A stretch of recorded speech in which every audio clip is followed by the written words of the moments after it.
ನಮಸ್ಕಾರ, ನಾನ್ ಶರ್ಮಿತಾ ಶೆಟ್ಟಿ. ಇಂದು ವಾಣಿಜ್ಯ ನಗರಿ ಹುಬ್ಬಳ್ಳಿಯಲ್ಲಿ ಮೋದಿ ಹವಾ ಜೋರಾಗಿ ಇರುತ್ತೆ. ಅದಕ್ಕೆ ಕೌಂಟ್ ಡೌನ್ ಸ್ಟಾರ್ಟ್ ಆಗುತ್ತೆ.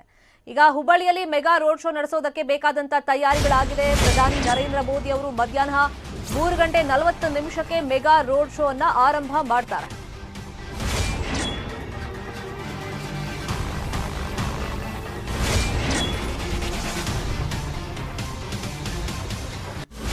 ವಿಮಾನ ನಿಲ್ದಾಣದಿಂದ ರೈಲ್ವೆ ಮೈದಾನದವರೆಗೆ ರೋಡ್ ಶೋ ನಡೆಸೋದಕ್ಕೆ ಪ್ಲಾನ್ ಮಾಡಿಕೊಂಡಿದ್ದಾರೆ. ಸುಮಾರು 8 ಕಿಲೋಮೀಟರ್ ರೋಡ್ ಶೋ ನಂತರ ಯುವ ಜನೋತ್ಸವ ನಡೆಯುತ್ತೆ.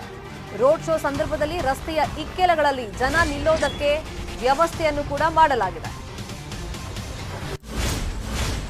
ಹುಬ್ಬಳ್ಳಿಯಲ್ಲಿ ನರೇಂದ್ರ ಮೋದಿ ಅವರು ಇವತ್ತು ಮೆಗಾ ರೋಡ್ ಶೋ ನಡೆಸ್ತಾರೆ. 3:40 ಈ ರೋಡ್ ಶೋ ಆರಂಭ ಆಗುತ್ತೆ. ವಿಮಾನ ನಿಲ್ದಾಣದಿಂದ ರೈಲ್ವೆ ಮೈದಾನ ತನಕ ಸಂಚಾರವನ್ನು ನಡೆಸ್ತಾರೆ. ಒಟ್ಟು 8 ಕಿಲೋಮೀಟರ್ ರಸ್ತೆಯ ಇಕ್ಕೆಲಗಳಲ್ಲಿ ಜನ ನಿಲ್ಲೋದಕ್ಕೆ ಬೇಕಾದಂತ ವ್ಯವಸ್ಥೆಯನ್ನ ದೃಶ್ಯದಲ್ಲಿ ನಾವು ಗಮನಿಸ್ತಾ ಇದ್ದೀವಿ.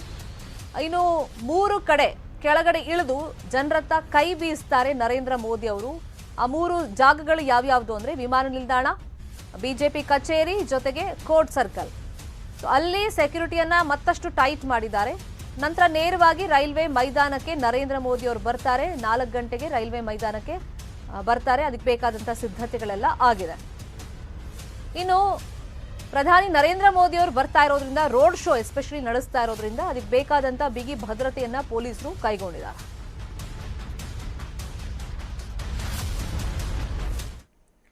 ಇನ್ನು ಯುವ ಜನೋತ್ಸವ ಉದ್ಘಾಟನೆ ಮಾಡಲಿರುವಂತಹ ಪ್ರಧಾನಿ ನರೇಂದ್ರ ಮೋದಿ ಅವರಿಗೆ ಬಿದರಿ ಕಲೆಯಲ್ಲಿ ಅರಳಿದ ಸ್ವಾಮಿ ವಿವೇಕಾನಂದರ ಮೂರ್ತಿ, ಗರಗ ಹಾಗೇನೆ ಬೆಂಗೇರಿಯಲ್ಲಿ ತಯಾರಾದ ರಾಷ್ಟ್ರ ಧ್ವಜದ ಸ್ಮರಣಿಕೆಯನ್ನ ನೀಡಲಾಗುತ್ತೆ. ಹಾವೇರಿಯಲ್ಲಿ ತಯಾರಾದ ಏಲಕ್ಕಿ ಹಾರವನ್ನು ಕೂಡ ತರಲಾಗುತ್ತೆ. ಏಲಕ್ಕಿ ಸಿಪ್ಪೆ ಹೊಂದಿರುವಂತಹ ಇದು ಏಲಕ್ಕಿಯ ಸುವಾಸನೆಯನ್ನ ಬೀರುತ್ತೆ. ಪ್ರಧಾನಿ ಅವರಿಗೆ ಹೊದಿಸಲೆಂದೇ ವಿಶೇಷವಾಗಿ ನೇಯಲಾದ ಕಸೂತಿ ಕಲೆ ಹೊಂದಿರುವಂತಹ ಹ್ಯಾಂಡ್ಲೂಮ್ ಶಾಲು ಹಾಗೇನೆ ಧಾರವಾಡ ಜಿಲ್ಲೆಯ ಗರಗ ಹಾಗೂ ಬೆಂಗೇರಿಯಲ್ಲಿ ರೆಡಿಯಾಗಿರುವಂತಹ ಧ್ವಜವನ್ನ ನೀಡಿ ಗೌರವಿಸಲಾಗುತ್ತೆ.